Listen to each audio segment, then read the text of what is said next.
Today's topic will be Selecting Non-Toxic Building Materials by Lisa Goodwin-Robbins of Kaelin Associates.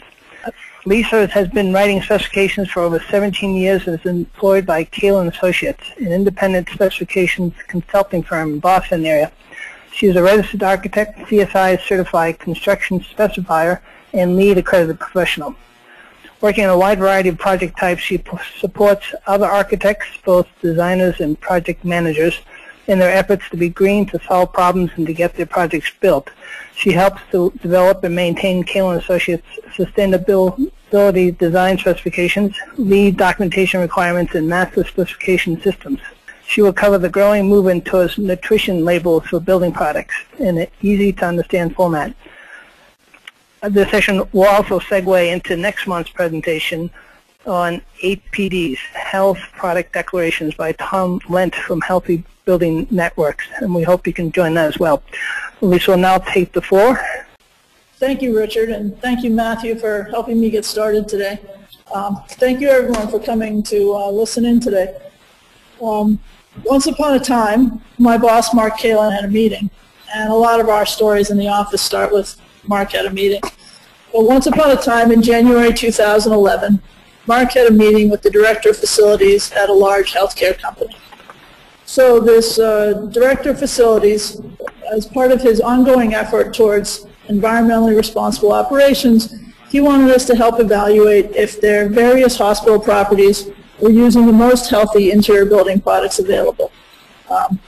Were they sharing knowledge between properties? Were they making the best possible decisions about interior product use for their patients and for their employees?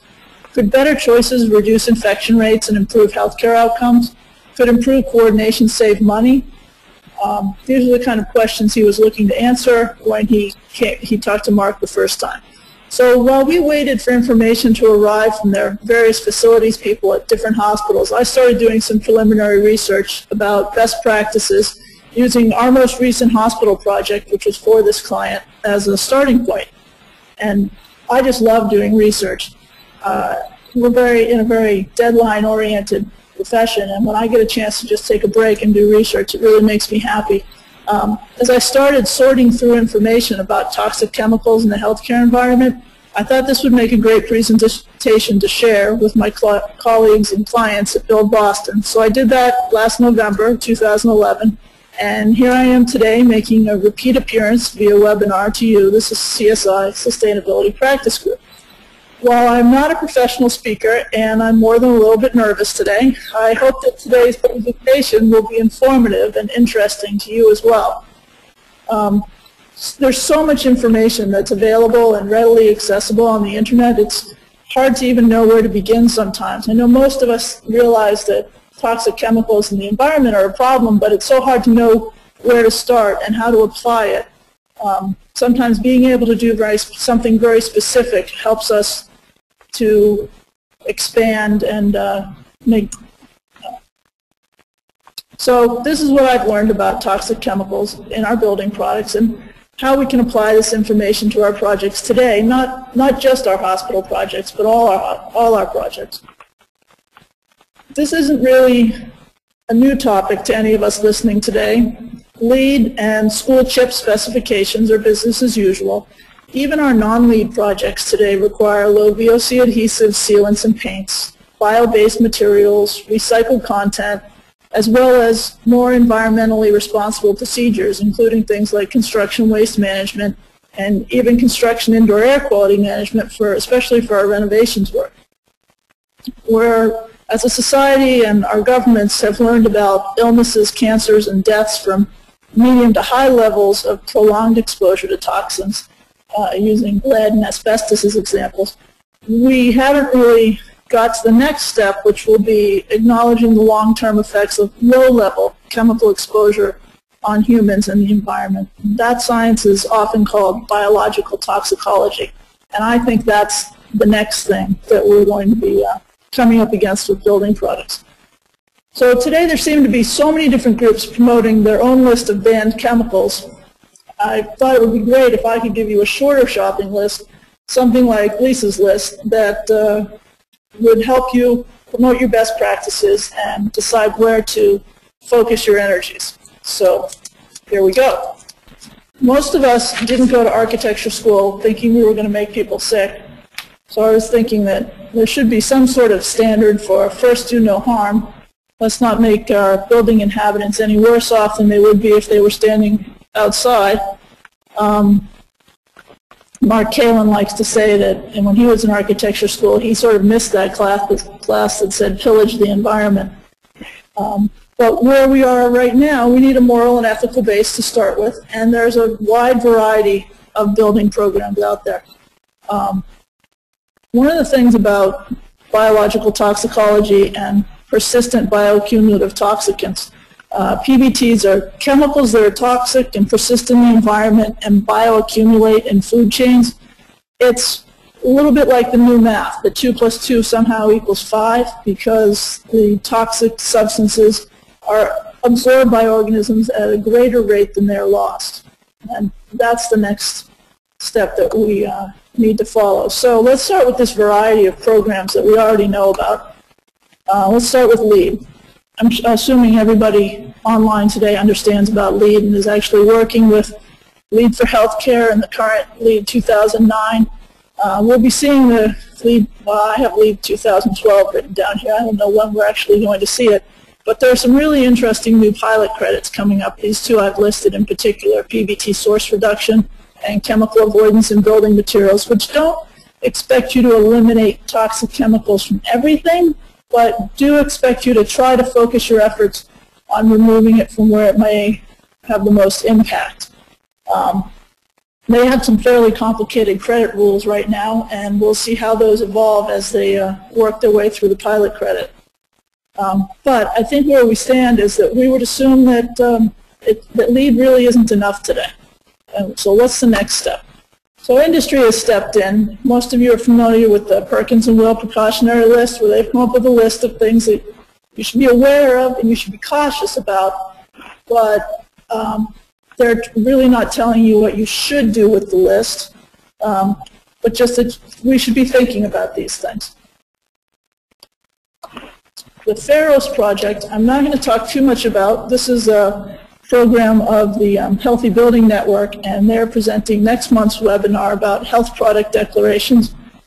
But the Pharos Project is an excellent method of comparison of building products that really speaks to architects, and combined with the new HPDs should be very helpful to most of us in our daily work. The Living Building Challenge from what was formerly called the Cascadia Green Building Council's program has a materials red list, and I think this is more or less what most of us would consider the gold standard. Here's their list of 2.0 products that we should be aware of and try to eliminate from our projects. We've recently had 2 projects in the office that were trying to follow this program, cancel the program. The project is going ahead, but they've dropped these requirements. One of them cited increased costs, which I don't have any information on whether or not that's true. But I believe that, that the owner and the architect may have underestimated the amount of research that the Living Building Challenge requires to sort through every building product and figure out if this information, if these chemicals are in them, takes an incredible amount of time and a lot of research, and I'm not really sure that they knew what they were getting into in all cases. There are some exceptions to the list, but so we haven't actually gone through a whole project that's using it yet. We have a couple of people who started and have stopped, and some projects that haven't quite finished yet. We also, people always say to me, well, if these chemicals were really so bad, wouldn't the government step in? Wouldn't the government tell us we can't use these things? So I was going to start with my favorite government program about this, called California Proposition 65. I'm sure everybody's heard of this. The great thing about it is that it requires the governor of California to publish at least annually a list of chemicals known to the state to cause cancer or reproductive toxicity. It's a great list, and it's organized by CAS number, which stands for Chemical Abstract Service. So in the same way that plants have sort of a Latin name and a common name, a lot of chemicals have a common name and a Latin name, and it can be very confusing to know the difference, but everything has the same CAS number. So when you're reading through a material safety data sheet during the submittals process and construction administration or during your product research, you can compare the CAS number. And even though a lot of things sound very similar, they may or may not be. So I have a question. Yes. I have a question here. The warning caption that you have up on your slide, is that actually printed on building products? I don't know. Okay. I don't know. It was a graphic. Like you would find on a pack of cigarettes? I don't know. Okay. So I just grabbed it as a graphic because it was cute and it was tied to California propositions. Okay. I've never seen it at Home Depot, but I don't live in California. Mm-hmm. So the next thing on my list is the U.S. Environmental Protection Agency, and I always remember this agency, even if Rick Perry can't remember that this is the one he wants to unfund. The EPA is very helpful in studying lots of chemicals and toxins, and they have a really long list of things that are sort of under study, but it takes a really long time and something really horrible to happen before they will actually ban anything.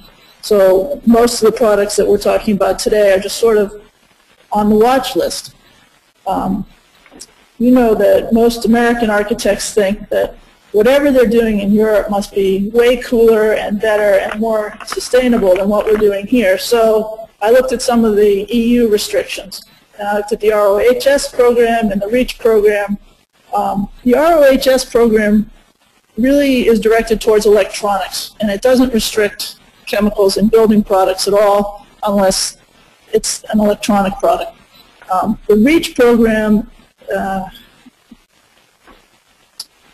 was enacted in February 2011 and includes some of the chemicals we're going to talk about today in building products. But they are not doing an incredibly better job than we are at this. So that leads me to comparing these lists, and this is probably a good time for me to check if everybody's paying attention, because the list can get kind of long and it's not the most exciting thing talking about government regulations. I thought you had that slide in there because someone got sick from building sick building syndrome. There you go. They fell asleep from all those VOCs in the environment. Well, I hope I'm doing a better job than this person's speaker, but it leads us to what are our priorities and what are we really going to do with all this research. And I love this diagram. This is, I think, is from Tom Lent from Healthy Building Network, who's speaking next month. It's a great Venn diagram, and some people will look at this and say, wow, there's a lot of overlap, and other people look at it and say, this was made by a crazy person. So I started with some of the things in the middle that come up most often in my work and what I know I can find in building products, and I've come up with sort of my list of 6 categories that I think we ought to try to be avoiding. This is my evil empire list. And I had a hard time with the graphics on this. I couldn't decide if I should go with Darth Vader or the Yankees, but Darth Vader won out in the end. So I've got these 6 categories, and for each of these categories, I'm going to sort of ask 5 questions to define the research and what we're doing here. I'm going to talk about where it is in building products, what it is, why is it bad, and what kind of regulations are there, and can we really live without it? So let's jump in with asbestos. Everybody knows where we find asbestos. It was really just everywhere from the 30s, 40s, and 50s in this country. We've got concrete and Portland cement, insulation, roof, siding, shingles, floor tiles, ceiling tiles, fireproofing, sealant, joint compound, adhesives, and mastics. The great thing about asbestos was that these small fibers were really easily sprayed, so it could just go into almost anything. And it's still in a lot of building products today. So asbestos is a naturally occurring mineral. It's mined throughout North America, which is one of the reasons we see it everywhere. and it's prized for its truly indestructible properties, including heat resistance in particular. I think everyone knows the story of asbestos and how fibers can be inhaled into our lungs where they stay permanently and our white blood cells attack it and try to protect our bodies, causing scarred lung tissue, difficulty breathing, lung cancer, and other kinds of cancers. And most people seem to think it's illegal in the United States to put asbestos in building products. The only banned materials in the United States with asbestos-containing products are corrugated paper, rollboard, specialty paper, flooring felt, and new kinds of asbestos uses, which means that anything that used to have asbestos in it for a building product is still just fine to make with asbestos in it. So this does actually pop up occasionally on a material safety data sheet, usually from countries with, third world countries with lax environmental standards like the United States and Canada. Can we live without asbestos? Absolutely. And we should really be doing all we can to eliminate it, which means checking those material safety data sheets when the submittals come into the office. My next category is heavy metals. Remember, I gave this presentation the first time in November, a couple of days after Nigel Tufnell Day, 11/11/11. So that's where my favorite heavy metal band picture comes from. Going to start with what kind of building products we see with heavy metals in them. We all know about lead-based paint, solder, roofing and flashing. Mercury, we often see in thermostats, thermometers, electrical switches, and fluorescent batteries. Fluorescent light bulbs, sorry. Cadmium and chromium-6 are most often found in metal coating plating, and cadmium is often found in batteries and pigments. So, in general, heavy metals, and this is a quote from the Healthy Building Materials, Healthy Building Network.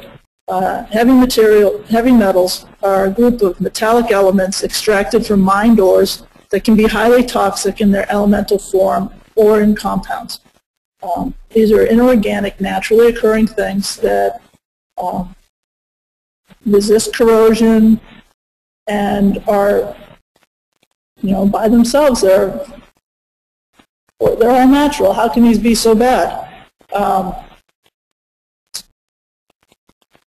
For the most part, these metals are neurotoxicants and are easily absorbed into the bloodstream. We all know about lead poisoning and mercury poisoning, sort of similar central nervous systems, neurological disorders, tremors, emotional changes, and again, children and the elderly and people with impaired immune systems are often at most risk from these products. We have the Toxic Substances Control Act, tracks uses of these heavy metals, and we have some federal bans. You know that lead in paint has been banned since 1976. Mercury in paint and in certain kinds of batteries has been banned since 1996. The European Union is doing a better job of restricting some of these materials at this time. And then the question is, can we live without it, which is kind of tricky with some of these products. Lead, we can mostly live without lead. The trend right now towards flat gray color everywhere. We know some architects in the Boston area who recently renovated their offices and painted them about 20 different shades of pale flat gray. So flat gray metal roofs are fairly popular, but I challenge you to tell the difference between these four photographs, what you've got here. The top two photos are Freedom Gray from Revere Copper. The left bottom photo is a zinc roof, and the bottom right photo, if you can see, if you're looking very closely, you can see from the type of battens that this is a historic lead roof from somewhere in Great Britain. But they all look very similar. Stainless steel is also an excellent roofing choice for a similar look. So here we go. Mercury. The mercury in compact fluorescent light bulbs is an interesting issue because and the newer bulbs have less mercury in them. But the CFLs are manufactured with far less mercury than a coal-fired power plant emits in order to provide the electricity required for an equal amount of incandescent bulbs. So this is a trade-off that hopefully, as life cycle analysis becomes more prevalent and accepted for architectural products, that we can start to make these kinds of trade-offs, that while we want to eliminate mercury, what's the best way to be doing so? And maybe making something with a little bit of mercury is better than wasting a lot of mercury to make something else. So we're working. Lisa, I have a question.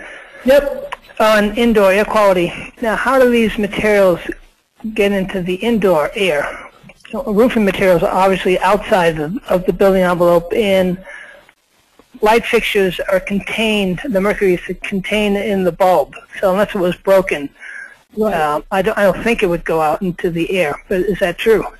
If it's contained, it probably doesn't, although a broken fluorescent light bulb is now considered hazardous waste. Sure. And the room needs to be evacuated immediately, especially if we're in a school. And, you know, in a school, whoever breaks a fluorescent light bulb, that happens all the time. Mm-hmm. The metals are primarily lead in particular. I'm concerned about the contractors using it. The health of the contractors. Yes, installers. I'm concerned about the health of the installers. Okay. That. And also water runoff on lead is an issue. And let's see. We once had a project where the architect wanted this look on the outside of an elementary school, right where children would be standing as they line up to come in and out for recess and rub their hands on the building. Mm-hmm. So, okay. You know, just because it's usually used on the roof doesn't mean that nobody touches it. That's right, yeah. And then you might have a gray water system that may collect water that's a runoff on that roof. Right. Or you might be in front of a wetland area or a water source. Sure. Okay, so my next items are cadmium and chromium 6, which are both used for metal plating, which are being phased out in Europe. So we might actually see some more interesting metal coating and plating processes in the future. Right now, there's no better way to do photovoltaic panels, so we're going to stick with that. Also, most of you eat your dinner with stainless steel silverware, which says 18.8 in the handle, and the 18 is chromium, 18%. So these are things that are not going away in a hurry, and I don't really think we can live without those. Chemistry. When we went to architecture school, did anybody ever tell you probably should have taken chemistry class? If you know a really good paint and sealant and chemical products representative, you know that they are worth their weight in gold in explaining to you what sticks to what and why this is here, and whoever thought of putting some of this stuff together. But here we are. We're looking at chemistry. Architects throw around the phrase, Richard, did you want to say something? No, this is Matt. Quick breaking here before we move on past the chemistry of the metals area. There was a request if you could repeat the energy versus mercury consumption for different bulbs. You know, that little comment you had made, there was a request if you could just repeat that information. Sure. Compact fluorescent light bulbs are manufactured with less mercury inside the bulb than is required to you know, a coal-fired power plant emits mercury during the manufacturing process, making electricity. I'm sorry, I'm sort of mumbling here, but a coal-fired electrical plant emits more mercury to make the power for incandescent bulbs than is the amount of mercury in the compact fluorescent bulbs to make the same quantity of light. And I don't have the math on that. Apparently it's a very large number. It's not similar at all. It's huge. Matt, does that make sense?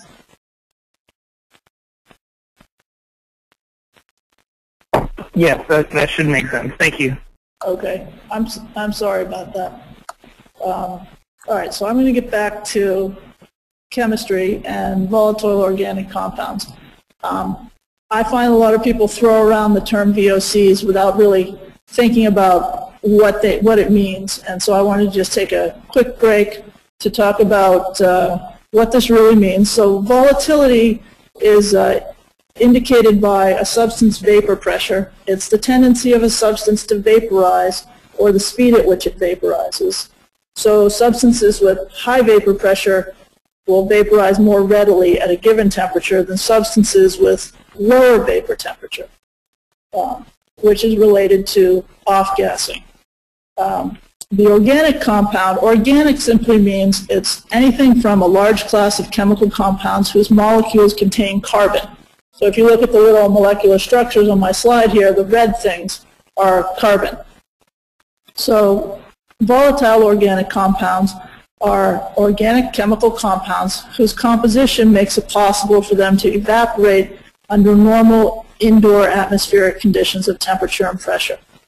And we want to be sure that we're talking about VOCs in the interior environment, not in their outdoor air form, not talking about ground level ozone or smog issues at all. This is simply interiors. Let's see. Sorry, I seem to have moved things around on my desktop for a second here. Okay. Everyone's familiar with the FEMA trailer issue. If you understand what VOCs really are, you understand that by parking an enclosed trailer with VOCs on the inside in the hot Louisiana sun means that they're off-gassing much more than they should have been.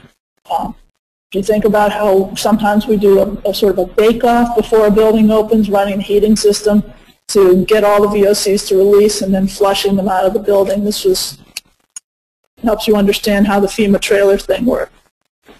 So this brings us to formaldehyde, which by definition is a colorless pungent gas in solution made by oxidizing methanol. And there are a lot of formaldehyde derivatives and different kinds of formaldehyde. And remember that formaldehyde is a naturally occurring process. If you cut down a tree in your backyard, there will be formaldehyde in it. We try to avoid high levels of added formaldehyde in interior wood products. We most often find formaldehyde in composition wood products, things like medium density fiberboard, particle board, plywood, paints, and glues. Generally, VOCs are found in paints, solvents, cleaners, and adhesives. These we're doing a pretty good job at eliminating in the interior environment, I believe. Even on our non-lead projects, for instance, every major paint manufacturer is making low VOC paints, and they're finally getting the message about tinting colors, and we're getting much better at reducing VOCs.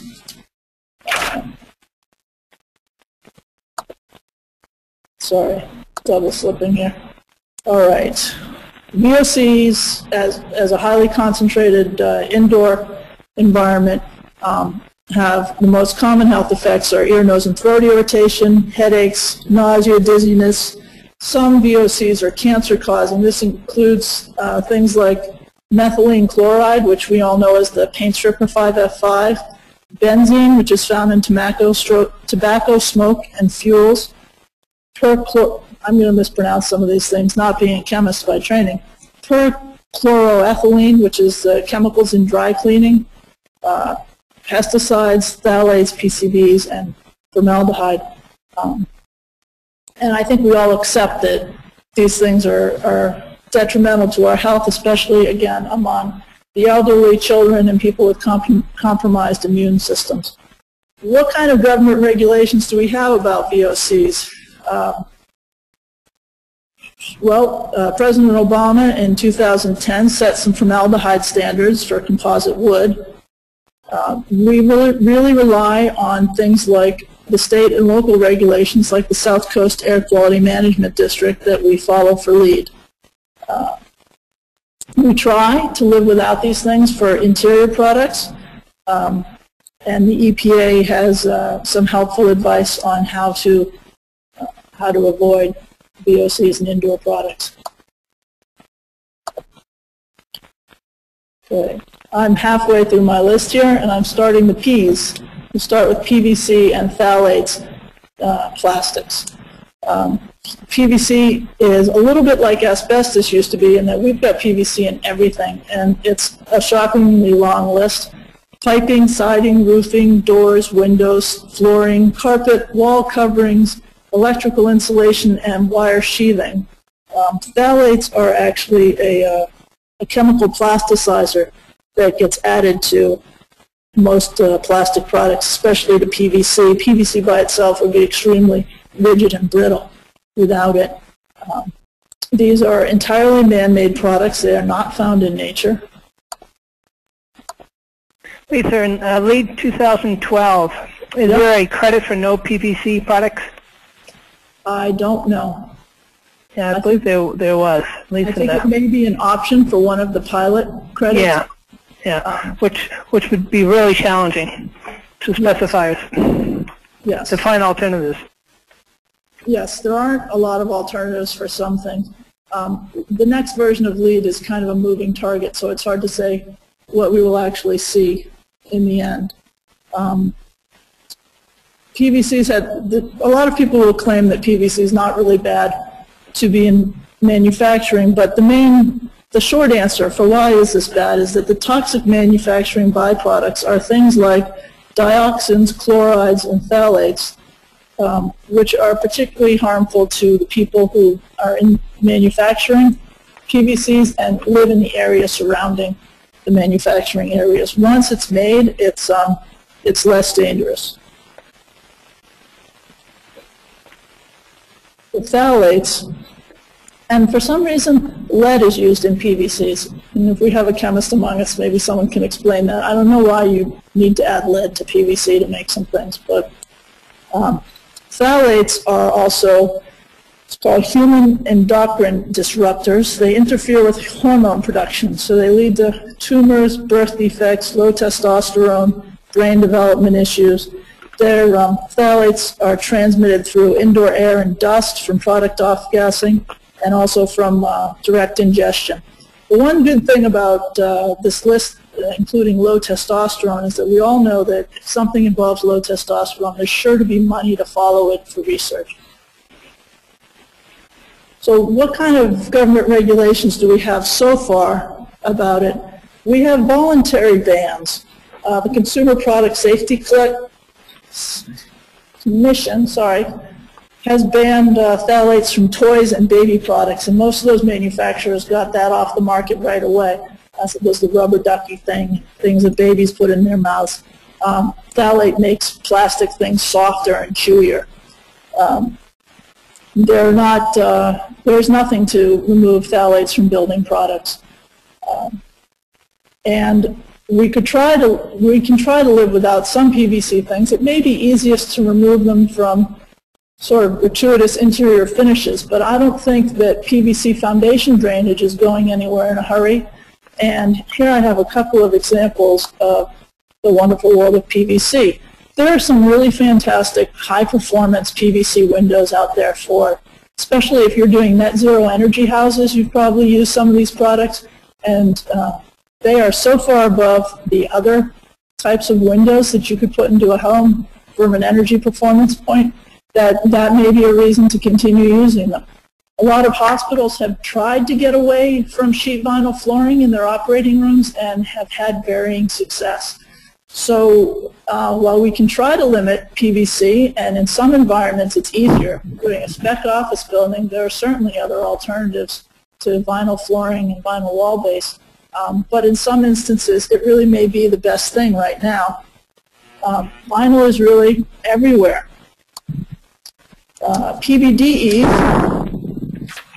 polybrominated diphenyl ethers, we find mostly in plastic foams and fabrics treated for flame resistance, and they're also sheathing on wire insulation sometimes. They're entirely man-made products, and they are flame retardants. So they are bad because they're persistent, bioaccumulative, and toxic to humans. A lot of thyroid, liver, and neurodevelopment issues. And their PBDEs don't directly bond to the thing that they're applied to. So they rub off through repeated touching. And, you know, I know we never really touch fabrics in a building, but you know, chairs. You're all familiar with the children's pajamas issue. Flame retardant attached to children's pajamas really just rubs off on kids' bodies.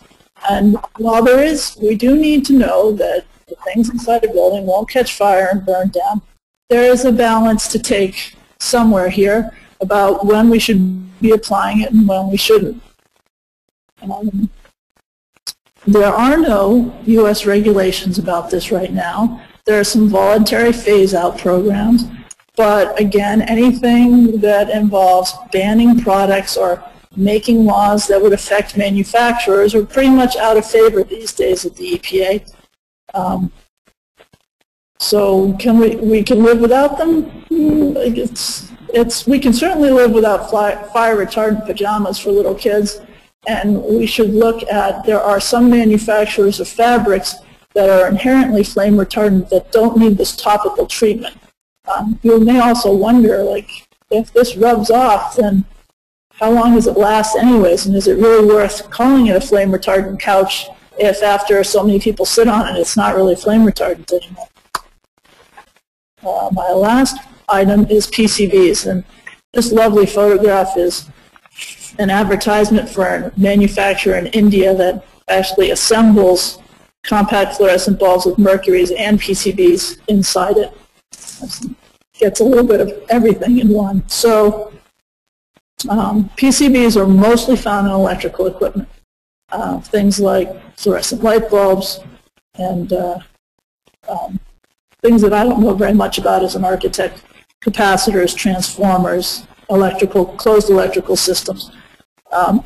They also show up in surprising places like thermal insulation, adhesives, paints, sealants, plastic, and floor finishes. I was reading a study from the Silent Spring Institute about high levels of PCBs and a certain kind of clear wood floor finish that was used in a lot of homes in the 1960s, leading to sort of cancer clusters.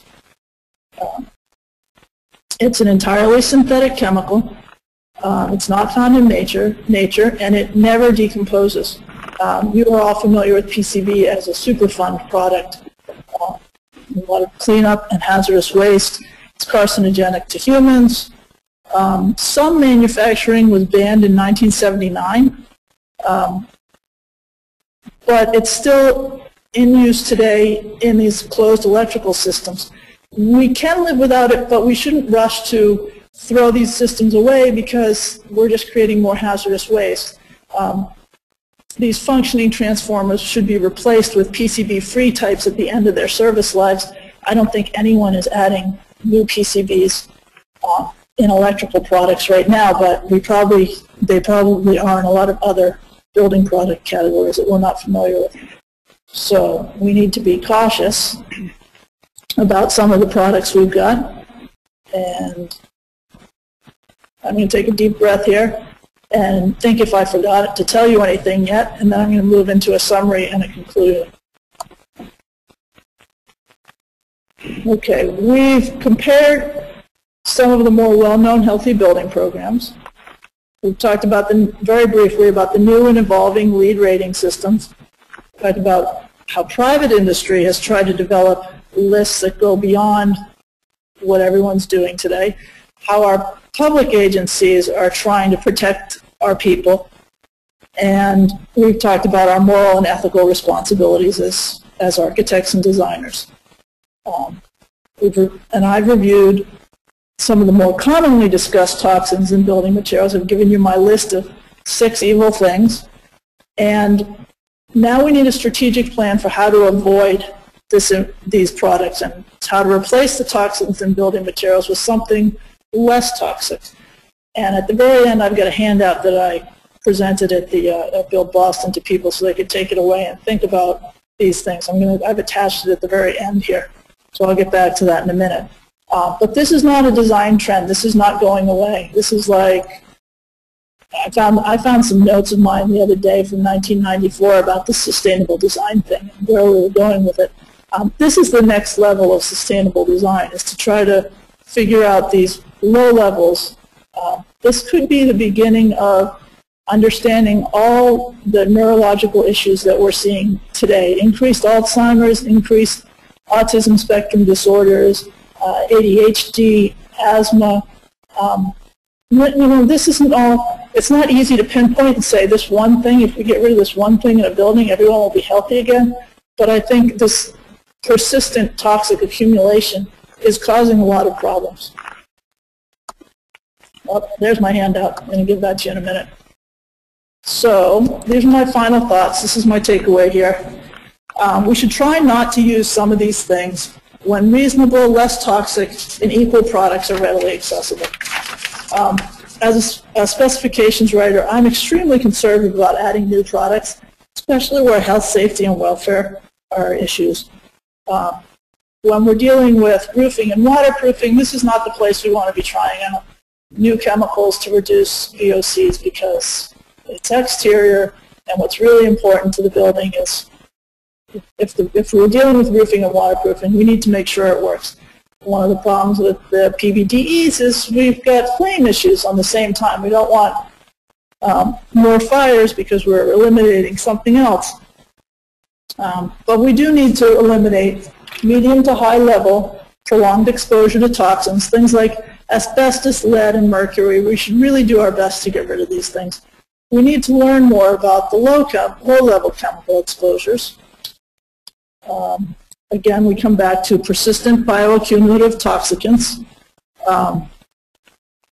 The biggest concerns about PBTs are that they transfer rather easily among the air, water, and land. They span the boundaries of programs. If we ban them in Massachusetts and they're still using them in New York, it really is less helpful.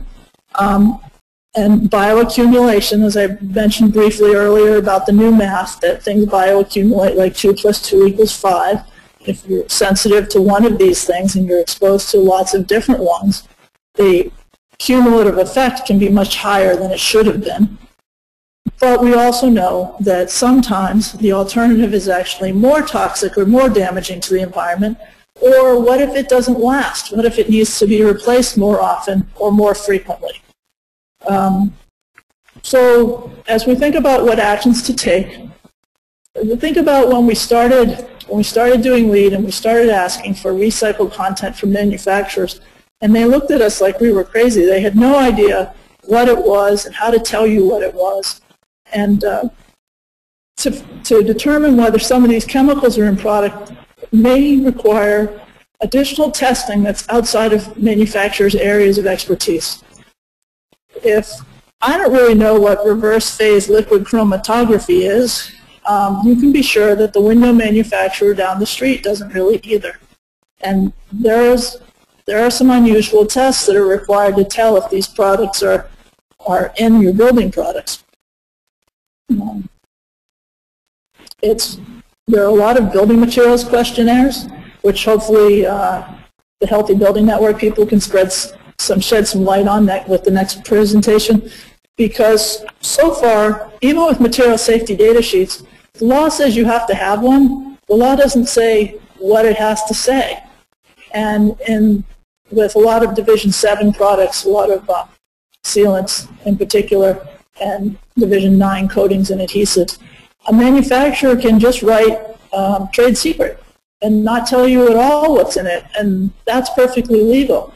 There's an ANSI standard for how to set up a material safety data sheets with 16 parts in it, but you can really fill it out any way you want, and there's no requirement for exactly what needs to be presented to the public. Third-party testing and certification may become much more prevalent because they can show smaller manufacturers and manufacturers how to do the testing, and you can compare apples to apples if you're looking at the same test data. So how are we going to get there? We need to ask for it in specifications. We need to select our products carefully. We need to enforce it during construction administration. And we need to ask more questions. I gave this presentation first at a product trade show. So my final statement was go out on the exhibit floor and ask people what's in their building products. when reps come to your office, ask what's in them. Ask if they think this is a concern, if they have any answers for you. You just need to ask more questions, and if we all ask more questions, maybe we'll see some change. So this is complicated, but it's part of a process, and we're all going to work on it. And so that's where I'm going to end today. I'm going to show you my handout and let you think about it and take some questions. And thank you all for coming to listen to me today. Very good, Lisa. Thanks for your presentation. Matt, are there questions from the floor? There are. There's actually a couple of comments first. Two people popped in to let us know that the Prop 15 warning does show up in places,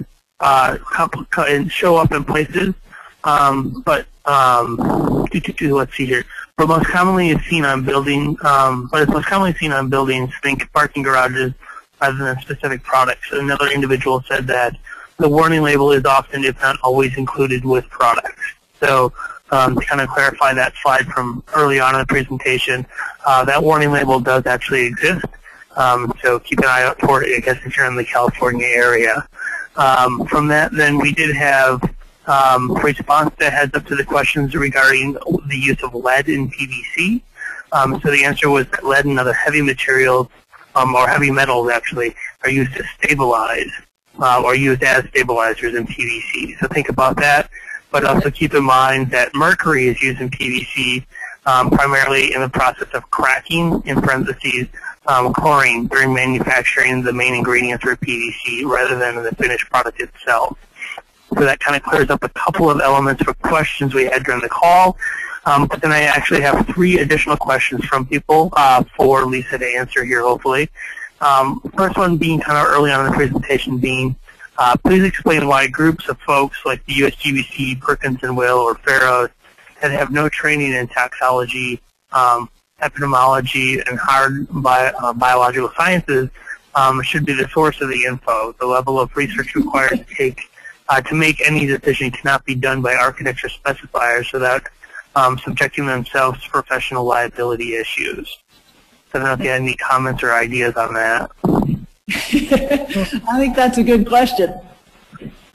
Well, I don't think it's a liability issue for me to be considering this when I look at product selection, as any architect should be looking at what's in the products they put in buildings.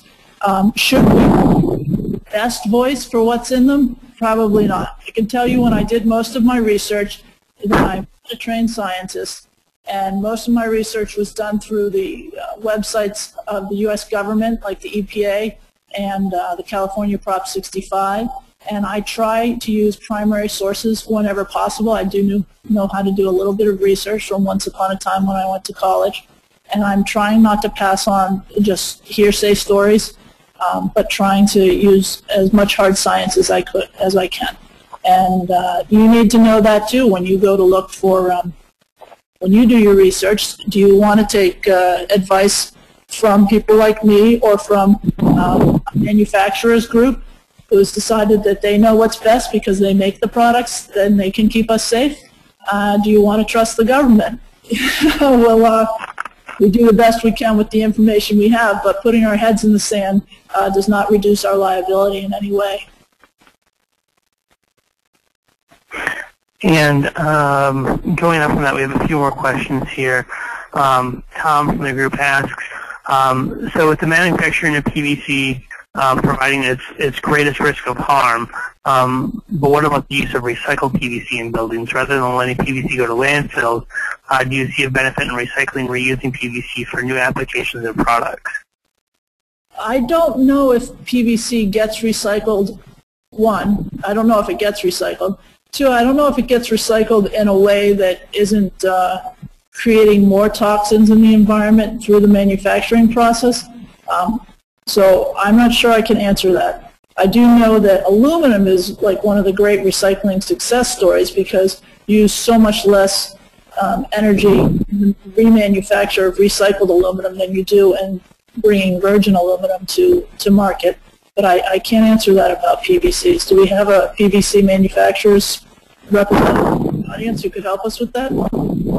I'd like to interject here. My experience with LEED programs, I've never seen PVC recycled in construction waste management programs. That has to do with building construction waste. Okay. Well, I know there's a few on the call. Oh, Lisa just answered here. PVC recycling, currently 1 to 3% is recycled. And then George, who also works with the PVC area, worker safety in the PVC industry is better than that in the financial industry. So that's kind of more of a fun comment for George there. There is some aspect, I guess, according to Lisa here, potentially 1 to 3% being recycled within the PVC currently. As to the process of how that works or anything like that, I'm not sure if that's something we want to get into now or maybe future calls down the road for that topic. But we did have one other question here that happened towards the end of the presentation here, being is finding information about the chemical content of products restricted to the trade secret proprietary information? Can we really claim to know if any given chemical is in the building spec? We can only do the best we can, and if you can't get a straight answer out of a manufacturer, I suggest telling them you're not going to use their product. That usually works. So we may have enough time for one more question, Matt. Do we have a quick one? We didn't have another question. There was just a commentary related to the Prop 65 indicating that the current Prop 65, I guess we may need to address how it happens. And someone indicated that it currently lists wood dust as being unsafe. So according to that, there would be issues of prohibiting the use of wood as well. Okay, Lisa, do you have any closing remarks? No, I think I'm all set. But thank you very much for listening, and feel free to send me an email and let me know how I can make this presentation better for next time. Thank you. And as a reminder again that the video is being recorded and will probably be posted later this week to both the CSI YouTube page and then onto the CSI practice group website at csinet.org/sustainability. Okay, and one final reminder, our next presentation will be presented by the Healthy Building Network on HPD's Health Product Declaration. So this will be a good follow-up session.